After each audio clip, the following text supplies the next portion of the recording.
Begini, pertama Mas, bahwa kalau kita bicara mengenai IKN, ya, IKN itu simbolnya, simbol dari mana bahwa posisi ibu kota negara itu di tengah-tengah. Itu merupakan simbolik terhadap bahwa pembangunan Indonesia itu tidak boleh lagi Java sentris, tetapi Indonesian sentris. Ya, itu simboliknya. Tidak mungkin Mas, hanya IKN saja akan membawa seluruh ekonomi Indonesia. IKN itu simboliknya, dan IKN itu menggambarkan masa depan Indonesia pada tahun 2045 nanti yang dibangun dari sekarang gitu. Nah, sedangkan apa yang kita mesti lakukan adalah tadi dari simbol itu baru simbol. Bagaimana memastikan tadi pembangunan pemerataan yang harus dilakukan. Nah, itulah fokus kita.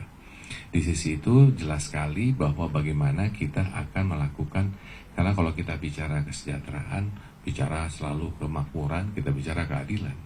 Tapi konteks ini semua makanya kami fokus dalam ekonomi dan kepastian hukum. Karena ini sangat related sekali, sangat berdua-dua dan bersentuhan.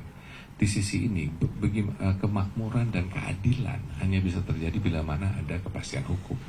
Nah, yang kita ingin adalah pengembangan ekonomi ke depan yang lebih besar, yang lebih tinggi lagi, namun yang paling penting adalah pemerataannya. Jadi supaya yang kita lihat bukan hanya gap nantinya tambah besar antara yang besar dan kecil, tapi bagaimana membawanya untuk sama-sama naik bersama. Nah, itulah balik-balik kepada namanya ekonomi Pancasila yang saya percayakan itu. Bahwa ekonomi Pancasila yang besar membuat yang kecil. Inilah namanya gotong royong ekonominya bersama.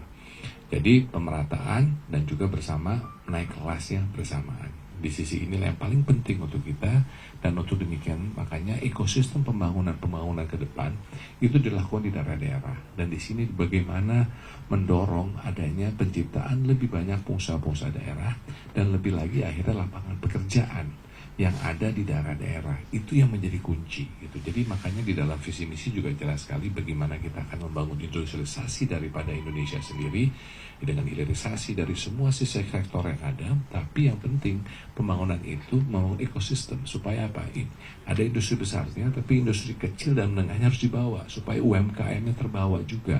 Nah, itu yang kita lakukan dan yang ada di dalam visi misi Mas Ganjar dan Prof Mahfud. Jadi pemerataan untuk pembangunan di seluruh Indonesia. Gitu. Terima kasih.